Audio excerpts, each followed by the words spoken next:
لیکن CCTV footage کے بعد اللہ کرے کوئی کارروائی ہو جائے, پکڑے آئی جائیں. وش سو ایسا ہونا بھی چاہیے, کیونکہ لوگوں نے تنکا کر کے پیسے جوڑ رکھا ہوتا ہے, اور بینک اس کے محافظ ہوتے ہیں ان کے فائنینشیل سیکیورٹی کے. Exactly this is what I am seeing کہ بینک کے جو فائنانسز ہوتے ہیں وہ ان کے محافظ ہوتے ہیں, اور پھر یہ چیز جو ہے یہ خسارہ ان کو اپنے جو ڈپازٹس ہیں ان سے پورا کرنا پڑتا ہے. تو ڈیفینیٹلی یہ ایک مشکل صورتحال ہے اس بینک کے لیے, بٹ کیا کہہ سکتے ہیں, چوری تو ہوگی, لاکھ تو ڈل گیا. کرین چوری کر رہی تھی تو کرین کو ہی بیچ دیتے ہیں. کسی اور کام میں بھی تو استعمال کر رہی ہے نا انہوں نے. اچھا اب کرین لے کہاں جائیں گے, اس طرح ATM اکھاڑتے چلے ابھی تو جائیں گے. ایک ATM اکھاڑی ہے, پتہ نہیں کتنا کرادہ رکھتے ہوں گے. کرین والوں کو پکڑو. اینی ویز ایک بریک کی طرف بڑھنا ہے میں, جب بریک سے واپس آئیں گے تو ایک اور موضوع ہمارے پاس ہے کہ اس بار پاکستان کو کس حوالے سے اعزاز مل رہا ہے تعلیم کے میدان میں. ہمارے پاس ایک بڑی اچھی خبر ہے, کریں گے اس پر ڈسکشن, لیکن بریک کے بعد.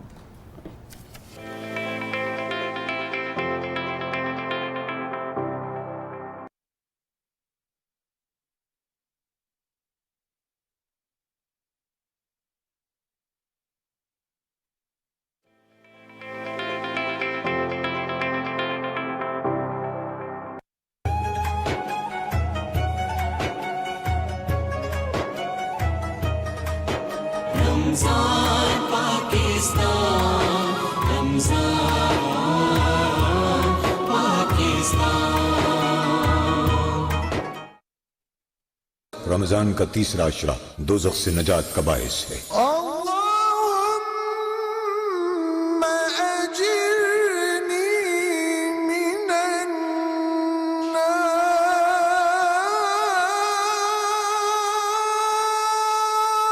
اے اللہ مجھے آگ سے پناہ میں رکھنا.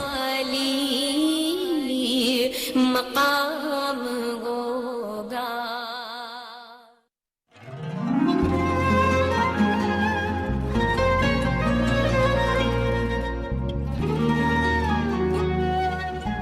اقرأ باسم ربك الذي خلق.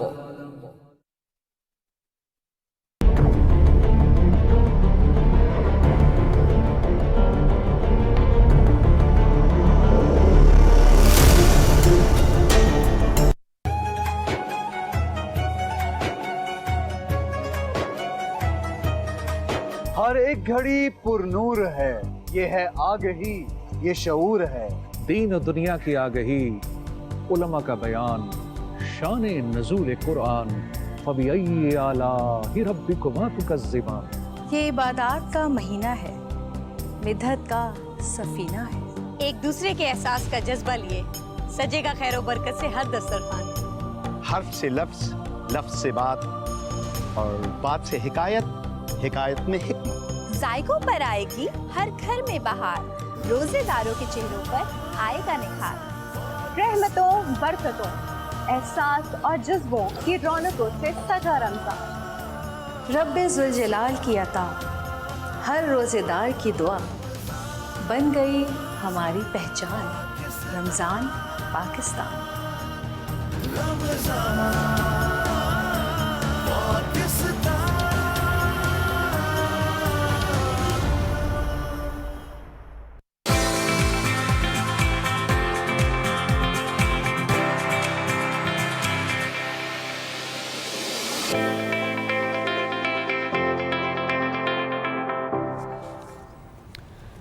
Welcome back after the break. ایک خبر ہے ہمارے پاس, اور وہ ہے کہ COMSTECH inter Islamic network on virtual university کی تیسری جنرل اسمبلی کا اجلاس آئندہ ماہ 11 اور 12 تاریخ کو اسلام آباد میں ہو رہا ہے. علامہ اقبال اوپن یونیورسٹی میں منعقد کیا جا رہا ہے. اس کا مقصد کیا ہے کہ اسلامی ممالک کی جو ورچوئل یونیورسٹیز ہیں, جو تعلیمی ادارے ہیں, ان کے درمیان سائنس اور تعلیمی اداروں کے تعاون کو مضبوط کیا جائے, فروغ دیا جائے. علامہ اقبال اوپن یونیورسٹی اس ایونٹ کی میزبانی کے فرائض سر انجام دے. دیٹ مینس پاکستان اس کا میزبان ہے ماشاءاللہ. اس ایونٹ کو اسلامی ممالک کا سب سے بڑا ایجوکیشنل ایونٹ قرار دیا جا رہا ہے. اغراض و مقاصد کیا ہیں, کتنی محنت رہی, یہ تیسرا جنرل اسمبلی کا اجلاس ہے, کون کون آ رہا ہے, کیا کچھ ہوگا, اس سب پر آج ہم بات کریں گے. ہمیں پروگرام میں جوائن کیا ہے علامہ اقبال اوپن یونیورسٹی کے وائس چانسلر ڈاکٹر ضیاء القیوم صاحب نے. السلام علیکم سر, کیسے ہیں آپ؟ وعلیکم السلام ورحمۃ اللہ, خیریت سے آپ؟ الحمدللہ. سر ظاہر ایک محنت رہی, تو میں چاہتا ہوں سب سے پہلے کہ ہم تھوڑا بیک گراؤنڈ پہ بات کرتے ہیں کہ کتنی اس کے پیچھے کی محنت ہے کہ آج ہم اس پر ڈسکشن کر رہے ہیں کہ 11 اور 12 تاریخ کو یہ تھرڈ جنرل اسمبلی کا اجلاس ہو رہا ہے آن دیٹ ایجوکیشن. بہت شکریہ جی. جیسے آپ نے اپنے تعارفی کلمات میں کہا, کامسٹیک OIC کا ایک ذیلی ادارہ ہے اور کامسٹیک نے سائنس اور ٹیکنالوجی میں اسلامی ممالک میں کولیبریشنز کو فروغ دینے کے لیے مختلف نیٹ ورکس بنائے ہیں اور اسی نیٹ ورکس میں سے ایک نیٹ ورک سنوو کے نام سے جو COMSTECH inter Islamic network of virtual universities of Islamic world ہے، اس کا انہوں نے آغاز کیا تھا آج سے چند سال پہلے۔ ایران میں اس کا ہیڈ کوارٹر ہے بنیادی طور پہ، سو اس کو جو ہوسٹ کرتا ہے ملک، اسلامی ملک OIC کے ممبر اسٹیٹس میں سے وہ ایران ہے۔ پھر اس کے بعد اس کی ایک ایگزیکٹو کمیٹی ہے جس کا الیکشن ہوتا ہے جنرل اسمبلی کے دوران، اور علامہ اقبال اوپن یونیورسٹی ایک leading pioneer open university of Islamic world کے طور پہ، اور یہ پہلی اسلامک ورلڈ میں، بہرحال اسلامک ممالک میں پہلی ورچوئل یونیورسٹی یا اوپن ڈسٹینس لرننگ یونیورسٹی سی، تو ہمیں یہ آنر دی گئی کہ جو وائس چانسلر علامہ اقبال اوپن یونیورسٹی ہیں وہ اس کی ایگزیکٹو کمیٹی کی چیئر ہے۔ رائٹ، جو ایگزیکٹو کمیٹی ہے وہ اس کی جو آپریشنل ایجنڈا ہے وہ پریپیئر کرتی ہے، بجٹ اپروو کرتی ہے، اور 2 سال کا ایک روڈ میپ آف ایکٹیویٹیز جو ہے وہ پروپوز کرتی ہے جو جنرل اسمبلی سے اپروو ہوتا ہے۔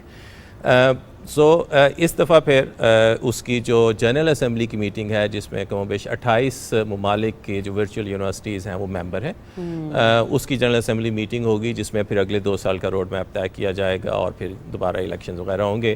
لیکن اس کی جو افادیت ہے وہ یہ ہے کہ اسلامک ورلڈ میں سائنس ٹیکنالوجی خصوصاً ان 2 ڈومینز میں کولیبریشنز کو کس طرح سے فروغ دیا جا سکتا ہے، اور خصوصاً ورچوئل یونیورسٹیز میں۔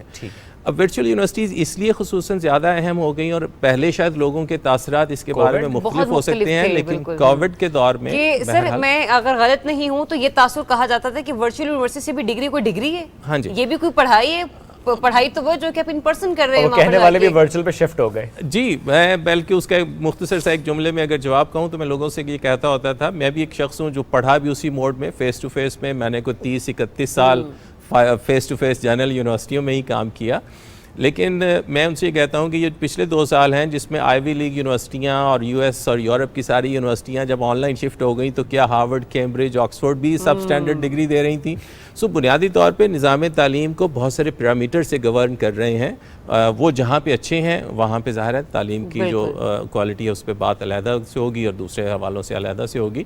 سو اس میں پھر ابھی اس کی افادیت اس لیے زیادہ ہے کہ اس میں افریقن کنٹریز ہیں جہاں پہ بہرحال جن کی کیپیسٹی بلڈ کرنے کی واقعتاً ضرورت ہے، جہاں پہ آؤٹ ریچ کا جو ایک چیلنج ہے، یعنی ہائر ایجوکیشن میں جو ایکسیس ریٹ بڑھانے کا چیلنج ہے جو کہ ایون ہمارے ملک میں بھی ہے، وہ کس طرح سے ہم وہ لوگ جو یونیورسٹی جانے کے اہل ہیں، جو کہ پاکستان میں بھی ایک بہت بڑا چیلنج ہے کہ ہائر ایجوکیشن کا ہمارا ایکسیس ریٹ کچھ 10 سے 11% کے قریب ہے، جبکہ آپ کے ہمسایہ ممالک میں یہ تقریباً 26-27% بھی ہے، اور کچھ ممالک نے اپنا اگلے 3 سے 4 سال کا روڈ میپ میں 50% تک ایکسیس ریٹ انکریز کرنا ہے۔ سو آن لائن ایجوکیشن کی جو افادیت ہے بہرحال وہ اب اس سے کہہ لیجیے پہلوتی نہیں کی جا سکتی، اس کو بہرحال ہمیں اڈاپٹ کرنے کی ضرورت ہے۔ سو یہ فورم ہمیں ایک پلیٹ فارم مہیا کرے گا جہاں پہ اوپن ڈسٹینس لرننگ کی جو اسٹریٹجیز ہیں، جو اس کے کوالٹی ایشورنس کے فریم ورک ہیں، اور پھر جو ممالک جو تھوڑا سا ہم سے پیچھے ہیں اس ٹیکنالوجی میں، انہیں آگے آنے کا موقع ملے گا، اور جو آگے ہیں ہمیں ان کے ساتھ کام کرنے کا موقع ملے گا۔ ڈاکٹر صاحب، اس میں ہم لوگ اگر دیکھیں تو یہ 3را اجلاس ہونے جا رہا ہے، یہ بتائے گا کہ اجلاس کتنے وقت کے بعد ہوتا ہے، اور پاکستان اس بار اس کی میزبانی کر رہا ہے، کووڈ ٹائمز کی وجہ سے بھی یہ پوسٹ پون ہو گیا، ہاں جی، تو اس سے پہلے کون سے ممالک اس کی نمائندگی میزبانی کر چکے ہیں؟ ایکچولی اس سے پہلے اس کو ہوسٹ ایران نہیں کیا۔ اچھا، سو ہم نے پچھلی دفعہ پرپوز کیا کہ اس کے بعد ایران چونکہ ویسے اس چیئر کو ہوسٹ کرتا ہے، اس نیٹ ورک کو ہوسٹ کرتا ہے، ایک اسلامی ملک ہر نیٹ ورک کو ہوسٹ کرتا ہے کامسٹیک کی پالیسی کے مطابق، تو ہم نے پرپوز کیا کہ اس کو روٹیٹ کیا جائے مختلف اسلامی ممالک میں، جس سے ایون جو ایکسچینج آف تھاٹس ہے، ڈائلاگ ہے، اس کو بھی فروغ حاصل ہوتا ہے۔ تو اس دفعہ پاکستان اس کی میزبانی پہلی دفعہ کر رہا ہے۔ یہ 3ری جنرل اسمبلی میٹنگ ہے، پہلی ایران میں ہوئی تھی جیسے میں نے گزارش کی، لاسٹ ایئر یہ ہونا تھی، یہ 2 سال کے بعد ہوتی ہے، لیکن کووڈ کی وجہ سے میری یہ خواہش تھی کہ یہ فزیکل ایونٹ ہو، یہاں پہ لوگ آئیں اور ہم مختلف موضوعات پہ، مختلف چیلنجز پہ اور اپنے اسٹریٹجک روڈ میپ پہ ہم سارے ایک باہمی مشاورت سے اس کو فائنلائز کر سکیں۔ سو انشاءاللہ 11-12 مئی کو یہ پھر جنرل اسمبلی میٹنگ ہوگی۔ تو تھوڑا ڈیلیگیشن سے متعلق بھی اگر آپ شیئر کر سکیں کہ کون کون آ رہا ہے، ایکسپیکٹڈ کیا ہے؟ ابھی تک دیکھیے ہمارے پاس ٹرکی سے ڈیلیگیٹس کنفرم ہے، افغانستان سے کنفرمیشن ہے ہمارے پاس، اسی طرح ایران سے بہرحال ایک بہت بڑا ڈیلیگیشن جو ہے وہ کنفرم ہے، اس کے بعد ایک افریقن کنٹری ہے گبون، وہاں سے ڈیلیگیٹس کنفرم ہیں۔ آج کل ہم چونکہ بہرحال اس میں ویزے کے مسائل ہیں لوگوں کو، ہم اس کے لیے فارن آفس اور کامسٹیک کے ذریعے سے ان کو فیسیلیٹیشن دے رہے ہیں، سو ہمیں امید ہے تونیسیا، جارڈن، انڈونیشیا، ملیشیا، اسی طرح افریقن کنٹریز میں سے 4 افریقن کنٹریز ہیں. سو ہمیں امید ہے کہ انشاءاللہ کوئی 18 سے 20 کے قریب ڈیلیگیٹس جو ہیں وہ ڈیلیگیشن جو ہیں وہ ان پرسن اٹینڈ کریں گے وہ ورچولی، اور باقی شاید 6 سے 8 جو یونیورسٹیاں ہیں وہ ورچولی کنیکٹ. سر یہ بتائیے گا ڈاکٹر صاحب، یہ جو ڈائلاگ پالیسی ہے اس کا دورانیہ کیا رہے گا؟ اسپیکرز کس طرح سے اپنے اس پہ کیا کہتے ہیں اپنے ڈپارٹمنٹ سے متعلق بتائیں گے کہ اسٹوڈنٹس بھی اس میں پارٹیسپیٹ کر رہے ہیں؟ مطلب یہ چلے گی کس طریقے، ماڈریٹ کو کس طریقے سے کیا جائے گا اس کو؟ ماڈریٹ بیسیکلی تو جو کامسٹیک کے سیکریٹری جنرل ہیں وہ اناگریٹ کریں گے اس کو، اقبال چودھری صاحب، جس کی پھر کامسٹیک کا جو ہیڈ کوارٹر ہے وہ پاکستان میں ہے. ٹھیک ہے. پھر اس کے بعد اس کے جو ورکنگ سیشنز ہیں اس میں ہاف ڈے ہم نے کیا ہے، جس میں جو اس کا اسٹریٹجک روڈ میپ ہے اس پہ ساری ممبر اسٹیٹس اپنی رائے دیں گی کہ اگلے 2 سال میں ہم کیا کرنے جائیں گے.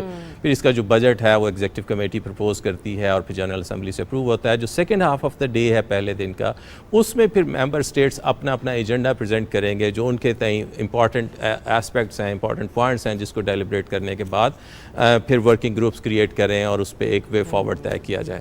جو سیکنڈ ڈے ہے اس میں پھر ہم ان ساری ریکمنڈیشنز کو ٹیبل پہ رکھ کے فائنلائز کریں گے اور ایک فائنل کہہ لیں agenda of the road map ہم فائنلائز کریں گے.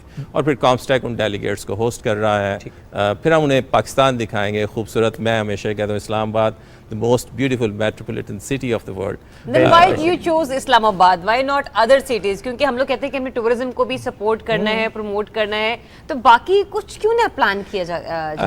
اس کی وجہ یہ ہے کہ علامہ اقبال اوپن یونیورسٹی بہرحال اسلام آباد میں ہے، ہم ایک فیڈرل چارٹرڈ یونیورسٹی ہیں تو ہم ہوسٹ کر رہے ہیں اس کو.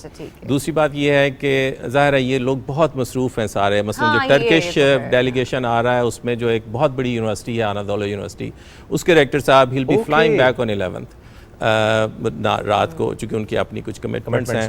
سو ہم انہیں اسلام آباد پھر دکھائیں گے. ہم جو آپ کا پاکستان ٹورزم ڈپارٹمنٹ ہے اس کو ہم نے انگیج کیا ہے اور ہم انہیں پاکستان کا یہ بیوٹیفل میٹروپولیٹن سٹی دکھائیں گے. جو ڈیلیگیٹس رہ جائیں گے ان کے لیے ہم انتظامات کر رہے ہیں کہ ہم ان کو ناردرن ایریاز میں قریب لے جا سکیں. اور اگر کوئی لاہور، مثلا ایرانین جو ڈیلیگیشن ہے وہ لاہور جا رہا ہے. اچھا. وہ پنجاب یونیورسٹی سے ہم نے بات کی ہے، پنجاب یونیورسٹی بھی ہمارے ساتھ چونکہ اس میں کولیبریٹ کرتی ہے، سو ہم انہیں وہاں پہ لے کے جائیں گے یا جہاں بھی وہ ڈیلیگیٹس جا سکیں. یہ تو گھومنے پھرنے کا پلان. یہ ہمارے ایمبیسڈرز بھی ہیں بنیادی طور پہ جب اپنے واپس ملکوں میں جائیں گے. بالکل ٹھیک ہے. کچھ سائڈ لائن ملاقاتیں بھی ہوتی ہیں فار ایگزامپل کسی اور ادارے کے ساتھ، کسی اور تعلیمی ادارے کے ساتھ جو وہاں سے آ رہے ہوں، اور کولیبریشن جو ہم ایکسپیکٹ کر رہے ہوں؟ دیکھیں اس میں چونکہ اسلام آباد کی جتنی یونیورسٹیاں ہیں ان کے ریکٹر صاحبان سے ہم آج کل رابطے میں ہیں. ہم نے ان سے گزارش کی ہے کہ وہ تشریف لائیں اور مجھے بہت امید ہے کہ جو فیڈرل ہمارے کیپٹل ٹیریٹری میں یونیورسٹیاں ہیں وہ بھی پارٹیسپیٹ کریں گے اور اکیڈیمک کولیبریشنز پہ اس میں گفتگو ہوگی. جو سائڈ لائن پہ ایک اور ہے وہ ایک مختصر سی بات یہ ہے کہ ہم taking the opportunity that will have delegates ہے خصوصاً ایران اور ترکی سے، تو ہم نے 2 چیئرز اسٹیبلش کی ہیں علامہ اقبال اوپن یونیورسٹی میں جو ایک بڑا یونیک انیشیٹو ہے. ہم نے ایک اقبال چیئر آف تصوف اینڈ مسلم تھاٹ بنائی ہے جس کو پروفیسر فتح محمد ملک صاحب چیئر کرتے ہیں. اسی طرح ہم نے ایک چیئر ہے بنائی ہے سینٹر آف ایکسیلنس ہے سیرت اسٹڈیز کا، جس میں صاحبزادہ ساجد الرحمان صاحب اس کو ہیڈ کرتے ہیں. ہم یہ کوشش کر رہے ہیں کہ جو ایران سے ڈیلیگیشن آ رہا ہے اور ترکی سے ڈیلیگیشن آ رہا ہے، یہ لوگ انہوں نے اقبال پہ بہت کام ہے ان دونوں ملکوں میں. سو ہم یہ ایک سائیڈ لائن پہ ایک اور ایکٹیویٹی کر رہے ہیں کہ ان کے ساتھ مل کے ہم ایک اور روڈ میپ پریپیئر کر سکیں جس میں ہم ان دونوں چیئرز پہ بھی تحقیق کا کام کر سکیں اور سیرت کے موضوعات پہ بھی. ڈاکٹر صاحب اس میں کیا کہتے ہیں، کیا کچھ نئے سبجیکٹس جو ہیں ان پر بھی کچھ مائنڈ میکنگ کی گئی ہے کہ ذرا ان کو بھی انٹروڈیوس کروایا جائے جو باقی ممالک میں پڑھایا جا رہے ہیں لیکن پاکستان میں وہ رجحان نہیں؟ اور ورچوئل جو کنیکٹیوٹی ہے علامہ اقبال اوپن یونیورسٹی کی، اس میں سب سے زیادہ پرابلمز جو ہیں وہ کن سبجیکٹس کو ڈیل کرنے میں آتا ہے؟ یہ کیا اس کا اندازہ لگایا گیا؟ اچھا، اس میں 2 حصے ہیں اس گفتگو کے. جو ٹیکنالوجی کے، انجینئرنگ کے اور سائنس کے مضامین ہیں ان کو جب آپ بلینڈڈ لرننگ موڈ میں یا خصوصاً پیور آن لائن موڈ میں پڑھاتے ہیں تو ظاہر ہے ان کی لیب ریکوائرمنٹس اور اس طرح کی نوعیت ہے کورسز کی کہ وہ شاید جس طرح کا کورس ڈیزائن ہم ابھی یوز کرتے ہیں اس میں ان کو پڑھانا بہت مناسب نہیں ہے. سو یہ one of the agenda items ہے جس میں ہم ایسی کانٹینٹ ڈیزائن اسٹریٹجیز پہ بات کریں گے اور اس پہ R&D کریں گے. ہم باقی ایون انگلینڈ میں کچھ یونیورسٹیز کے ساتھ ہماری یونیورسٹی کر رہی ہے تاکہ جو 21ویں صدی میں اب آپ آن لائن ایجوکیشن اور بلینڈڈ لرننگ موڈ سے بہرحال باہر نہیں ہٹ سکیں گے.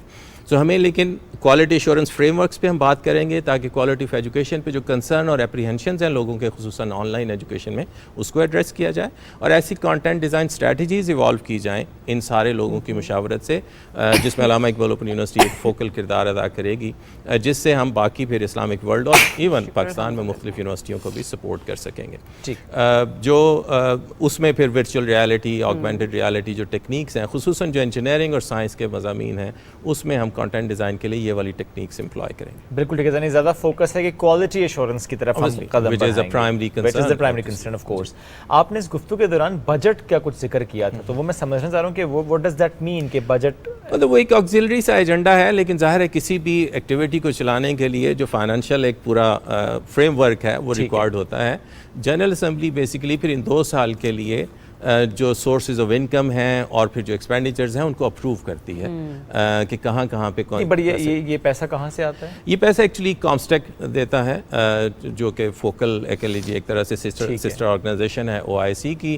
باقی جو ممبر اسٹیٹس ہیں یعنی دوسرے لفظوں میں جو ممبر یونیورسٹیز ہیں وہ کنٹریبیوٹ کرتے ہیں as in lieu of their membership with the network actually. ٹھیک. اور ہمارے پاس چونکہ ایک بڑا رچ ایکسپیرینس ہے, میری یونیورسٹی ایون ایگزیکٹو ممبر ہے Asian association of open universities کی بھی ایک بڑی فاؤنڈنگ ممبر ہے. سو ہم اپنے وہ ایکسپیرینسز بھی شیئر کریں گے جو ہم Asian association of open universities میں رہتے ہوئے ہم نے گین کی. تو ڈاکٹر صاحب یہ بتائے گا کہ اسٹوڈنٹس کی پارٹیسپیشن اس کا عمل دخل کیا ہوگا, لائک پاسز ہوں گے یا پھر ڈفرینٹ جو یونیورسٹیز ہیں وہ پارٹیسپیٹ کر سکتی ہیں اس میں؟ یہ چونکہ ایک اسٹریٹجک لیول کی پالیسی اور پلاننگ کی ایکٹیویٹی ہے سو اسٹوڈنٹس اس میں شامل نہیں ہیں.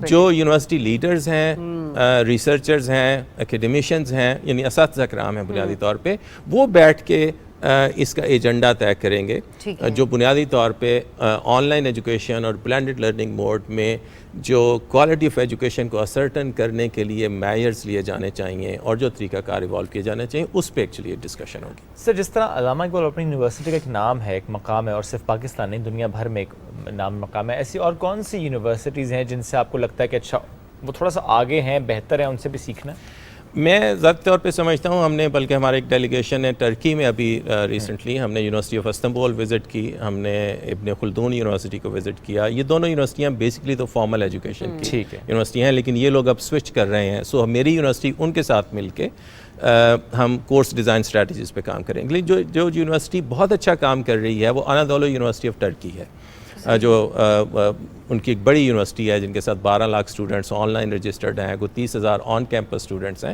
سو ان کے آپریشنز اسی طرح کم و بیش جیسے میری یونیورسٹی کے ہیں.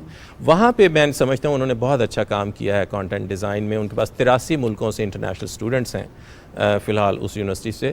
ہم نے بھی پچھلے سال انٹرنیشنل اسٹوڈنٹس کو انگیج کرنا شروع کیا ہے. میرے پاس بھی 14 ممالک سے 300 سے زیادہ انٹرنیشنل اسٹوڈنٹس ہیں. سو یہ ایک اور ڈائمینشن ہے کولیبریشن کی جس میں ہم سیمیسٹر ایکسچینج اور کریڈٹ ٹرانسفر کی فیسلٹی کے ساتھ اسلامک کنٹریز میں اسٹوڈنٹ موبلٹی کو ایکچولی انیبل کر سکیں. اب آپ یہ بتائیے کہ چونکہ یہ جو کانفرنس ہونے جا رہی ہے, جو اجلاس ہونے جا رہا ہے, اس میں علامہ اقبال اوپن یونیورسٹی, کیا آپ کے مائنڈ میں ایسا ہے کہ یہ پوائنٹ نہ صرف ریز کیا جائے بلکہ اس پر سب جو ممالک ہیں وہ اختفا بھی کریں, اس کو ایجنڈے کا حصہ بنایا جائے, اس کو اپروول ملے تاکہ آنے والے دنوں میں جو پاکستان کے اسٹوڈنٹس ہیں, پاکستان کے اساتذہ جو ہیں وہ بھی ترقی یافتہ ممالک کی صف میں شامل ہو سکیں؟ دیکھیے ایک بات تو یہ ہے کہ الحمدللہ آن لائن ایجوکیشن میں اور بلینڈڈ لرننگ موڈ میں علامہ اقبال اوپن یونیورسٹی بہرحال فلیگ بیرر ہے. ہمیں الحمدللہ ہم بڑے فخر سے یہ بات کہہ سکتے ہیں. اور خصوصاً جو پچھلے 2 سال میں ہم نے ڈیجیٹل ٹرانسفارمیشن کا پروسیس اس میں کیا ہے, اب ہم بالکل ایٹ پار ہیں. میری یونیورسٹی ساؤتھ ایسٹ ایشیا میں سنگاپور کے بعد دوسری یونیورسٹی ہے جس میں یہ ٹیکنالوجی سویٹ آف اپلیکیشنز ہیں. سو بیسیکلی 2 چیزیں ہیں. ایک ہم کوالٹی ایشورنس فریم ورک پہ کام کرنا چاہتے ہیں جس میں انڈونیشیا نے بہت اچھا کام کیا ہے. سو وی لرن فرام دیم اور ہم اپنے ایکسپیرینسز شیئر کریں کوالٹی ایشورنس فریم ورک پہ. دوسرا جو کانٹینٹ ڈیزائن اسٹریٹجیز ہیں اس میں ترکی نے بہت اچھا کام کیا ہے اور ایران نے بہت اچھا کام کیا ہے. ہم ابھی اس میں شامل ہونے جا رہے ہیں انشاءاللہ اگلے 1 سال میں. سو وہ ہم ایکسپیرینسز شیئر کریں گے. لیکن امپورٹنٹ یہ ہے کہ بجائے اپنے سائلوز میں کام کرنے کے ہم ایک دوسرے سے گفتگو کر کے ایکسپیرینسز شیئر کر کے سیکھیں. اور ہم خصوصاً وہ ممالک جہاں پہ فی الحال یہ والا ٹیکنالوجی انفراسٹرکچر نہیں ہے, ہم نے ٹرکی کو ایون آفر کیا ہے, وہ آج کل ابھی اس کو شروع کرنے جا رہے ہیں انادولو یونیورسٹی اور باقی یونیورسٹیز میں. ہم ان کو یہ ڈیجیٹل ٹرانسفارمیشن والی اپنی ایکسپرٹیز مہیا کریں گے. اور کوالٹی ایشورنس ہم جوائنٹلی اپنے ایکسپیرینسز اور انڈونیشیا، ٹرکی اور ایران سے شیئر کریں گے، اور کانٹینٹ ڈیزائن پرائمریلی بہرحال ہم ایران اور ٹرکی سے لے کے، اور باقی افریقن کنٹریز میں بھی جو ہماری ممبر کنٹریز ہیں ان میں انشاءاللہ پھر ہم ان کی کیپیسٹی بلڈنگ میں بالکل ٹھیک ہے. اچھا میں لسٹ دیکھ رہا تھا سر، جو ورچوئل پارٹیسپیشن ہے، سائپرس بھی ہے، مالی بھی ہے، ملیشیا بھی ہے، اور بہت سے ممالک جیسے بنگلہ دیش بھی ہے جس میں بنگلہ دیش یونیورسٹی آف ہیلتھ سائنسز کے وائس چانسلر بھی ورچولی پارٹیسپیٹ کریں گے. یہ تمام جو پارٹیسپیشن ورچولی، بالخصوص میں پوچھنا چاہ رہا ہوں آپ سے، کیا یہ ان یونیورسٹیز سے تعلق رکھتے ہیں جو کہ ورچوئل لرننگ پر بیس ہیں؟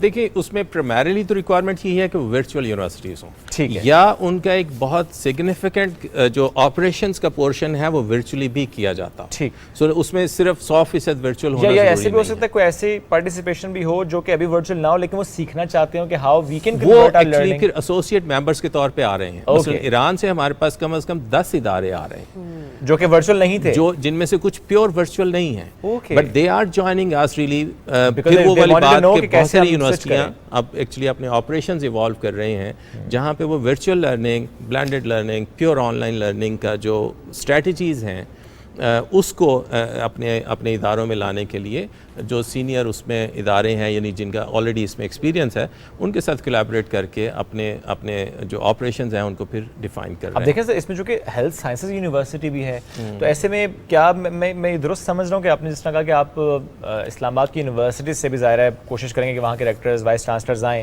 قائد اعظم یونیورسٹی ہو، فاسٹ ہو، نسٹ اور یونیورسٹیز ہوں جو کہ ابھی ورچوئل شاید نہیں کر رہی، پیور ورچوئل نہیں کر رہی، تو کیا وہ بھی اس پہ سوئچ کر پائیں گے اور کرنا چاہیے؟ That is the need of the hour. دیکھیں ایک تو یہ ہے کہ جو ہماری پاکستان کی یونیورسٹیاں ہیں، علامہ اقبال اوپن یونیورسٹی خصوصاً کووڈ میں بھی ہم نے بڑا ایکٹیو رول ادا کیا ہے کیپیسٹی بلڈنگ میں، ٹریننگ آف دا فیکلٹی میں. ہم فاسٹ، بہرحال میں نے وہاں پہ کام بھی کیا ہے، FAST Quaid Azam university, even university of health sciences Lahore, Shifa کے ساتھ ان کے وائس چانسلر صاحب کے ساتھ ہماری بڑی اچھی ڈسکشن ہوئی. ہم ان کے ساتھ کولیبریٹ کرنے جا رہے ہیں کہ یہ ساری یونیورسٹیاں بہرحال gradually part of their studies کو ورچولی کسی طرح سے مینیج کرنا چاہتے ہیں. HEC نے ابھی ایک جو ہے ورچوئل ایجوکیشن کی پاکستان کی پالیسی دی ہے جو اوپن ڈسٹینس لرننگ پالیسی ہے. سو اس کی بعد اب بہت ساری یونیورسٹیاں اس کہہ لیں ایک جوائن کریں گی اس فیملی کو، فیملی آف ورچوئل یونیورسٹیز اور اوپن ڈسٹینس لرننگ موڈ کو انیبل کریں گے. سو ضرورت اس سمر کی ہے کہ بجائے اس کے کہ ہم ہاف پریپیئرڈ اس وینچر میں شامل ہو جائیں، بہت امپورٹنٹ یہ ہے کہ بڑے اسٹرانگ ایک کوالٹی ایشورنس فریم ورک اور پری ریکوزٹس ڈیفائن کیے جائیں تاکہ جو طلبہ طالبات اس موڈ آف ایجوکیشن کو جوائن کریں گے ان کو بہرحال ان کے امپلائرز اور جو مارکیٹ ہے وہ ان کی کوالیفیکیشن اور ان کی جو لرننگ ہے اس پہ ان کی اپریہنشنز اور ان کے کنسرنس نہ ہوں. بالکل ٹھیک ہے، تھینک یو سو مچ سر. ساتھ موجود تھے وائس چانسلر علامہ Iqbal open university doctor Zia صاحب ساتھ موجود تھے. اس کانفرنس سے متعلق جنرل اسمبلی سے متعلق ہم بات کریں، COMSTECH inter Islamic network on virtual university, تیسرا جنرل اسمبلی کا اجلاس، اس کی میزبانی علامہ اقبال اوپن یونیورسٹی کرے گا 11 اور 12 تاریخ کو. تو اس کے لیے آل دا بیسٹ بھی ہم کہتے ہیں. اور اس کانفرنس کے علاوہ جو سائڈ لائنس ملاقاتیں کہہ لیں اس کو یا گھومنا پھرنا کہہ لیں وہ بھی بڑا اہم ہوتا ہے کیونکہ بڑا اچھا ایکسپیرینس لے کر پھر وہ مہمان جاتے ہیں. پاکستان ایک مہمان نواز ملک ہے اور یہی ہم انشاءاللہ اس ایونٹ پہ بھی دکھائیں گے. ایک چھوٹی سی بریک کی طرف بڑھیں ناظرین، نیوز بریک ہے، واپس آتے ہیں، ساتھ رہیے.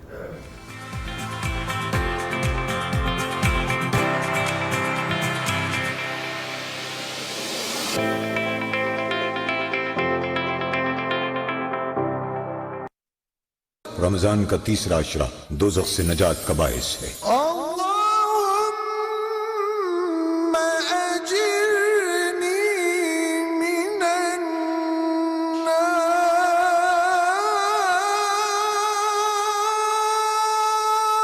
اے اللہ مجھے آگ سے پناہ میں رکھنا. مقام ہوگا.